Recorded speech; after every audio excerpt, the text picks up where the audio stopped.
नाजिया जी, आप बताएं Asansol bypoll election के बारे में।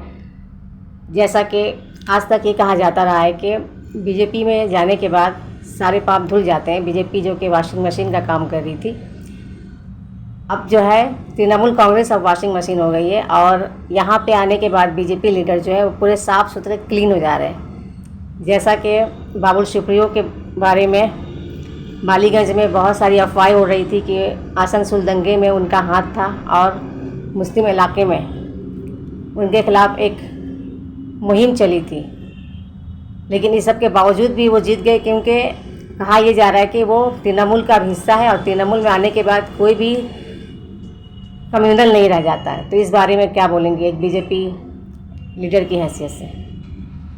बीजेपी लीडर के साथ साथ हम लोग एक इंसान भी होते हैं। देखिए, पार्टी चेंज करना, पार्टी में अदल बदल करना, ये कोई आज की बात नहीं है।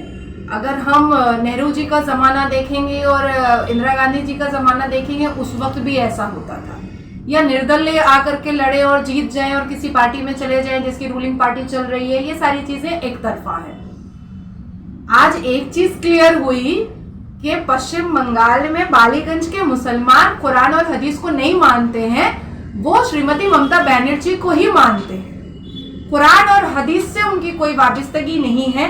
कुरान और हदीस से पश्चिम बंगाल के मुसलमान बहुत दूर है।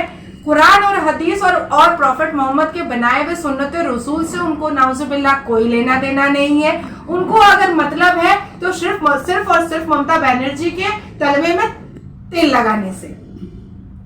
देखिए, आज हमारे पश्चिम बंगाल के कितने मुसलमान हैं जो अपने आप को बहुत बड़ा मुसलमान समझते हैं। औरतों को प्रोस्टिट्यूट बोलना, औरतों को रखेल बोलना, औरतों को सोनागाछी में जाकर के काम करने के लिए बोलना, 5 रुपए का सोशल मीडिया पर एक नेट भरवा लेते हैं और गाली देना स्टार्ट कर देते हैं। तृणमूल कांग्रेस के जितने भी दल बल जो भी मुसलमान हैं, ये एक्चुअली में क्रिमिनल माइंडेड लोग हैं। इनको कुरान और हदीस से कोई लेना देना नहीं है। इनको कुरान क्या बोलता है इससे कोई लेना देना नहीं है। दीदी को, श्रीमती ममता बनर्जी का झंडा ऊपर रखने के लिए अगर बीच मैदान में इनको किसी का बलात्कार करना हो किसी औरत का, तो भी ये करेंगे, लेकिन श्रीमती ममता बनर्जी और पॉलिटिक्स के लिए करेंगे, अपने आप को गुनाह से पीछे नहीं करेंगे। आज ये जितने भी मुसलमान चाटुकारिता मुसलमान हैं टीएमसी के, ये अपने घर में रोटी के लिए, अपने घर में दौलत के लिए, अपना इलीगल कंस्ट्रक्शन में टेंडर के लिए, इसी सब चीजों के लिए मुसलमान बने हुए हैं। टोपी पहन लेने से कोई मुसलमान नहीं हो जाता है, उसके लिए सारी चीजों को मानना पड़ता है और बहुत सारी चीजों से अपने नफ्स को दूर रखना पड़ता है। हमारा जो अगला सवाल है आपसे, 10 सालों तक बीजेपी ने आसनसोल सीट को अपने कब्जे में रखा था और ये बहुत बड़ी बात थी, क्योंकि यहाँ हुकूमत किसी और सरकार की थी, लेकिन बीजेपी ने आसनसोल से जीत हासिल की थी। इस बार बाई इलेक्शन में जो वो सीट जो है टीएमसी के कैंडिडेट शत्रुघ्न सिन्हा को मिली है, तो क्या लग रहा है कि बीजेपी की जो लोकप्रियता है बंगाल में ये घटती जा रही है? ये आप इस बारे में अपना ये बताइए थोड़ा। देखिए, उस हिसाब से तो मैं ये भी कह सकती हूँ कि इस बार सायरा हलीम को काफी वोट मिला है। 3-4 वार्ड ने, 2-3 वार्ड ने तो बाबुल सुप्रियो को मुसलमान वार्ड ने वोट ही नहीं दिया। तो मैं ये कह दूं कि तृणमूल कांग्रेस में जो क्रेज है मुसलमानों का, वो खत्म होता चला जा रहा है। मैं ये सब चीजें मानती नहीं हूँ। बाईपोल इलेक्शन को छोड़िए, 2 साल में जो शत्रुघ्न सिन्हा है वो बिहार में जाकर के जो जनता है आसनसोल की वो मिलेगी।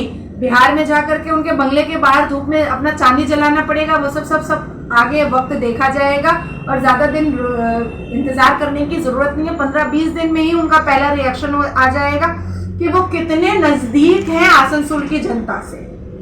कोई मिला नहीं श्रीमती ममता बनर्जी को, मुलाई घटक पर भरोसा था नहीं श्रीमती ममता बनर्जी को, इसलिए हजारों किलोमीटर की दूर से उन्होंने शत्रुघ्न सिन्हा को लेकर आए वो और उन्होंने जिता दिया। हालांकि शत्रुघ्न सिन्हा की ना माँ बंगाली ना बाप बंगाली। आपने भी कहा कि मुलाई घटक एक काबिल उम्मीदवार थे तृणमूल की नज़र में, बिल्कुल थे, लेकिन तृणमूल का भी ये स्लोगन है कि एक्टा व्यक्ति एक्टा ही पोस्ट, क्योंकि मुलाई घटक जो है वो यहाँ के राज्य के मंत्री भी हैं और एमएलए भी है, तो 2-3 पद उनके पास ऑलरेडी पहले से है। और वहाँ डिस्ट्रिक्ट के भी उन्होंने एक पद संभाले हुए हैं, तो इसलिए उनको पार्टी ने वो कैंडिडेट नहीं बनाया है आसनसोल से। तो इसलिए नहीं लगता है कि मलय घटक यहाँ के लिए फिट थे, इसीलिए उन्होंने शत्रुघ्न सिन्हा, चूँकि वो पार्टी में नए आए थे, पार्टी का ये कहना है कि वो नए आए थे और उनको एक पद देना था, इसलिए वहाँ पे बाई इलेक्शन में शत्रुघ्न सिन्हा को ये पोस्ट दिया। तृणमूल कांग्रेस पार्टी का मतलब ही है झुट्टा लुच्चा पार्टी, एकदम टू बी वेरी फ्रैंक। अगर एक आदमी को एक पद ही दिया जाएगा तो फरहाद हकीम में ऐसा कौन सा लाल और गुलाबी लगा हुआ है या ऐसा कौन सा सिंग और पूंछ लगा हुआ है जो फरहाद हकीम 4-5 पोजीशन लेकर के बैठ सकता है? क्या बात है?